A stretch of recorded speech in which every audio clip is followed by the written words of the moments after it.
빅픽처 그려보겠습니다. 토마토 투자 클럽 신기수 전문가입니다. 안녕하세요. 네, 안녕하세요. 신기수입니다. 네. 오늘장 주변국 증시 대비로도 많이 밀리고 있습니다. 게다가 간밤에 미국 증시 올랐는데 왜 또 우리 증시만 이런가? 이런 부분이 궁금하실 것 같아서 증시 전망 그리고 현재의 상황 좀 짚어보는 시간으로 꾸려보죠. 간밤에 미국 증시 오른 원인들 이렇게 쭉 기사 헤드라인을 보통 개장 전에 챙겨보게 되잖아요. 소매 판매가 괜찮았다. 그리고 기업 실적이 좋아서 올랐다던데 이 부분 경제지표가 어느 정도로 좀 잘 나온 건가요? 네, 미국 소매 판매가 이제 발표가 됐는데 결과는 전월비 1.7% 증가로 나왔습니다. 그 월가에서 이제 그 예상치가 1.5% 정도 증가였으니까 0.2%더 나온 거죠. 그래서 소매 판매가 상당히 좀 견조하다는 것은 그간의 이제 물가 상승으로 인해서 소비가 좀 부진할 것 아니겠는가 하는 부분들을 그런 우려들을 좀 완화시키는 부분이죠. 그 우려를 나타냈던 부분이 이제 그림을 좀 준비를 했는데요. 보시면은 이제 미시간 소비 심리 지수하고 미국 CPI를 같이 지금 그려놓은 겁니다. 파란 색깔이 이제 소비 심리 지수고 그리고 까만 색깔이 미국 CPI죠. CPI가 지금 지난달 CPI가 6.4%까지 올라갔으니까 6%가 지금 넘었습니다. 이렇게 되면 사상 최고가를 지금 달리고 있는데 소비 심리 지표는 이거는 이제 그 소비 심리 지수가 이제 굉장히 좀 많이 빠지고 있죠. 이렇게 되면서 이렇게 된다면은 그러면은 이제 뭔가 좀 소비가 줄면서 정말 우려하던 태그플레이션이라는 게 오는 것 아닌가라는 이제 우려 같은 것들이 분명히 있었던 부분들이 있는데 막상 이번에 소매 판매 부분을 보니까 그렇지 않았다는 거죠. 그래서 이제 이런 부분들에서 스태그플레이션까지는 아닌 것 같다. 그리고 인플레이션이 좀 진행이 되더라도 소매가 그러니까 소비가 뭐 탄탄하다면은 그것은 오히려 좀 경기 성장 측면에서도 읽힐 수가 있는 부분이 있기 때문에 미국 시장은 다시 또 이제 반등은 나왔습니다. 근데 이제 이렇게 소매 수요가 견조하다고 그래서 뭐 인플레이션에 대한 그 장기화 우려 같은 것들이 완전히 없어진다든가 또 뭐 스태그플레이션에 대한 우려 같은 것들이 완전히 없어지는 부분은 아니기 때문에 그런 이제 우려감은 여전히 있을 거예요. 하지만 소매 수요가 또 이제 견조하기 때문에 상방이나 하방의 어떤 악재 부분은 상당 부분 뭐 이제 좀 제한이 돼 있고 그렇다고 호재는 또 아니기 때문에 미국 증시 같은 경우에는 당분간은 이제 뭐 신고가를 낸다 할지라도 다시 또 이제 뭐 조정을 받는 그런 형태의 이제 박스권 정도 예상을 좀 해봐야 될 것 같고 미국 증시에 대해서 이제 올라가는 부분이 있다 하더라도 뭐 신흥국 증시들이 미국 증시가 이제는 올라가는구나 이러면서 따라가지 못하는 그 이유도 뭐냐면은 미국 증시가 이제 박스권에 갇힐 것 아니겠는가 하는 그런 제한된 전망들이 있기 때문으로 판단이 됩니다. 네. 요즘에 우리 증시 보면 답답한 게 한두 가지가 아닙니다. 그리고 그동안의 시장을 보면서 대입해왔던 그런 통념에서 너무 벗어나는 경우가 많아서요. 원래 연말쯤 되면은 대주주요건 양도세 물량 출회되면서 코스피가 코스닥보다는 좀 더 나은 모습을 보여줘야 되는데 요즘 같아서는 그것도 아니고요. 게다가 미증시와의 디커플링은 또 어떻게 봐야 되는지. 증시가 이렇게 막 출렁이는데도 환율은 또 1180원에서 요지부동이라 환율에서 원인을 찾기도 힘들고 요즘 장세 뭐 때문에 이렇게 움직인다고 보세요? 지금이 상당히 좀 이제 그 중요한 기로점으로 일단, 보여요. 코스피 같은 경우에도. 일단 어닝 서프라이즈, 이제 3분기 실적들이 거의 발표가 됐는데, 잠깐 좀 그림을 좀 보시면요. 어닝 시즌에서 이제 어닝 서프라이즈 비율하고 전망 달성률 표가 왼쪽에 있고요. 오른쪽은 이제 어닝 서프라이즈 비율의 추세입니다. 근데 이제 표를 보시면은 증시 전체적으로 봤을 적에 이번에 3분기 때 어닝 서프라이즈 비율이 46%예요. 절반이 안 되죠. 그리고 목표 달성률도 95%입니다. 전체 달성을 못했습니다. 그러니까 이렇게 예상치를 조금 하회합니다. 그리고 오른쪽을 보시면은 올해 2021년도에 어닝 서프라이즈 비율이 전부 다 지금 하락 추세에 있어요. 3분기까지. 1분기가 제일 높았고 2분기, 3분기 계속해서 좀 빠지고 있죠. 그러니까 이런 부분들은 뭐냐면은 3분기 때 이렇게 어닝 서프라이즈 비율이 또 낮아졌다는 부분은 앞으로의 4분기, 그리고 내년까지의 어떤 경기 전망에 대해 가지고, 상당히 좀 이제 하향 조정될 수 있는 부분들이 있습니다. 그래서, 이런 부분들이 이제 경기 관련주들, 특히 가치주들에 대해서, 상당히 좀, 방어적인 어떤 이제, 보수적인 이제 관점을 보이기 때문에, 코스피 같은 경우에 요즘에, 코스닥보다 뭐 조금, 상승폭이 좀 덜하죠. 이런 부분들이 있고 실제로 이런 부분들을 지금 이제 반영을 했기 때문에 시장은 내년도에 2022년도 그림이 좀 보일 텐데요. 코스피 연도별 영업이익 컨센서스 추이가 있습니다. 2022년도에 영업이익 컨센이 한 7월 달 정도부터 고점을 찍고 계속해가지고 하락했던 부분들이 있습니다. 그래서 코스피가 약했던 부분은 바로 이제 이런 부분들을 이제 반영을 했던 부분으로 보이고요. 근데 이제 지금 보면은 이제 어느 정도 지금 고점 찍고 내려오다가 지금은 횡보 정도 하고 있습니다. 그래서 더 이상 많이 빠질 것 같지는 않아요. 영업이익 컨센 내년도에 대한 것들이. 그래서 코스피도 이제는 좀 바닥을 좀 잡는 부분이다. 이렇게 좀 봐야 될 것 같고요.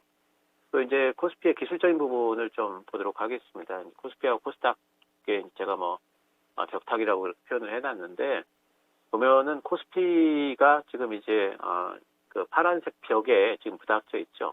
그래서 오늘 코스피가 하락하는 부분에 대해 가지고 상당히 이제 우려감 섞인 그런 걸로 볼 필요는 없어요. 왜냐하면은 지금 기술적으로 벽에 부닥쳐 있기 때문에 저 벽을 넘기 위해서는 한 번의 트라이로 넘기는 좀 힘들 겁니다. 그래서 며칠 하루 이틀 정도 걸릴 거기 때문에 오늘의 음봉은 아직까지는 자연스러운 흐름이다. 또 이제 엄청난 무슨 악재가 도출이 되면서 음봉이란 모를까 그런 게 아니라면은 오늘의 음봉은 상당히 좀 자연스럽다. 그리고 특히 이제 시장의 대장주인 코스피의 대장주인 삼성전자를 지금 외국인들이 매수를 해주고 있죠. 그래서 이제 오후에 아랫꼬리를 달 걸로 보이고요.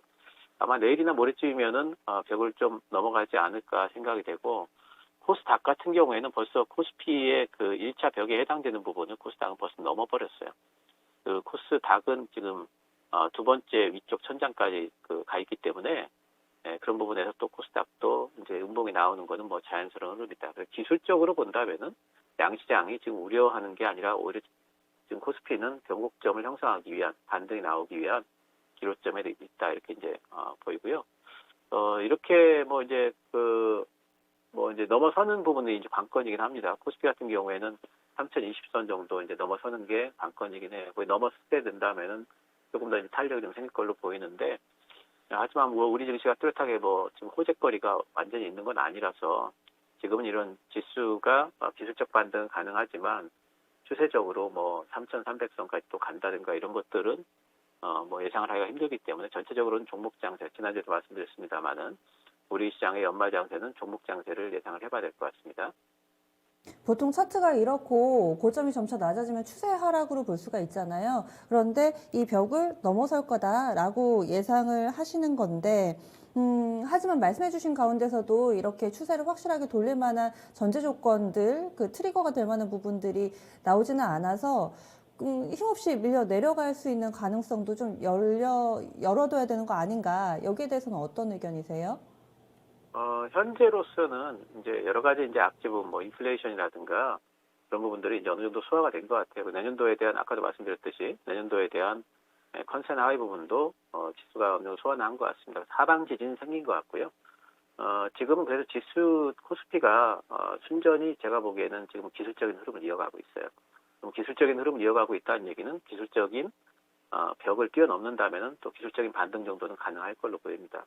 하방 위험이 부각이 되는 것은 12월 달에 FOMC 때 가령 금리 인상 시기가 당겨진다든가 또는 금리 인상의 횟수가 좀 늘어난다든가 이러면은 위험이 좀 생길 거지만 그 전까지는 하방 위험보다는 기술적인 반등 정도는 나와주지 않을까 생각을 하고 있습니다. 그러면 전략을 어떻게 세워야 되나요?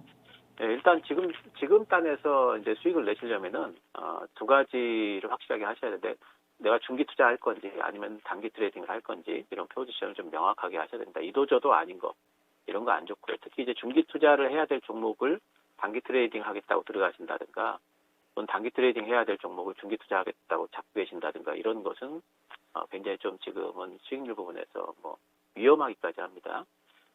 중기에 적합한 종목들은 섹터는 이제 반도체 쪽이 내년도에 여전히 괜찮을 걸로 봅니다. 물론 디램 쪽 관련해서 메모리 쪽 관련해가지고 우려감이 있긴 하지만 삼성전자 투자 계속되고 있고요. 그 종목들을 찾으려면 반도체 쪽 괜찮고요. 자동차 제일 안 좋을 때 잡아야 되고요. 조선 실적 제일 안 좋죠. 하지만 수주 굉장히 잘 되고 있죠. 제일 안 좋을 때 잡아야 될 섹터들입니다. 은행주 금리 인상 시기가 다가옵니다. 갖고 있어야 될 것 같고요. 단기적으로는 지금 제일 핫한 쪽으로 들어가셔야 되니까 메타버스나 NFT, 대선 테마도 앞으로 이제 움직일 것 같아서 이쪽으로 단기 트레이딩 적합하겠습니다. 워낙에 단기 같은 경우는 메타버스 쪽으로 오늘도 그렇지만 자금 쏠림이 상당히 강하게 나타나서 상대적으로 대선이 사실 얼마 남지가 않았잖아요. 이런 상황 속에서 대선 테마주들이 예년 같지는 않은데 대선 테마주 봐도 좋다고 보시나요? 예, 지금은 오히려 이제 메타버스 쪽은 상당히 좀 단타로 접근하셔야 돼요. 지금은 들어가시면은 잘못하면 이제 초보자분들은 좀 물리기 십상이고요. 이제 매기가 좀 빠질 때가 됐다고 봅니다. 근데 아직까지는 여전히 그쪽이 제일 핫하고 굉장히 메타버스 더 간다 할 때 조심하셔야 돼요. 예, 그래서 지금 이제 그런 부분에서 매기를 뺏겼기 때문에 이제 그 대선 테마들 좀 그 소강 상태인데 그쪽에서 매물 출회되게 되면 대선 테마로 또 매기가 아마 이전될 걸로 보이고요. 지금 야당이 아직까지 선대위 확정이 안 됐어요. 굉장히 좀 난항을 겪고 있기 때문에 지금 그 여당과 야당, 그 야당이라고 하는 국민의힘이죠.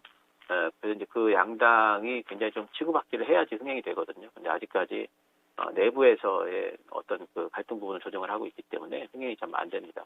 근데 선대 확정 되게 되면은 이제 흥행이 좀 본격적으로 되지 않을까 생각을 하고 있고, 뭐 원전이라든가 부동산 일자리 이런 데들은 선침해를 좀 해주시면은 그럼 대선 테마주들은 한번 움직이기 시작하면은 내년 한 2월 달까지는 움직일 걸로 봐요. 그래서 그쪽에 선침해 가능한 걸로 보고 있습니다. 그러면 오늘의 큰 그림 그려주세요. 네, 코스피 3020선 탈환이 이제 관건이다 이렇게 좀 말씀드리겠고요.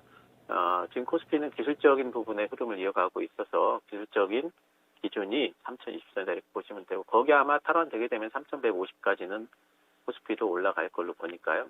연말장세에 대해서 제가 그렇게 뭐 크게 나쁘게 보고 있지 않습니다. 왜 오늘 우리 장만 빠지냐 생각하시기보다는 그런 기준을 달성을 하는지 이런 부분들을 관찰하셨으면 좋겠습니다.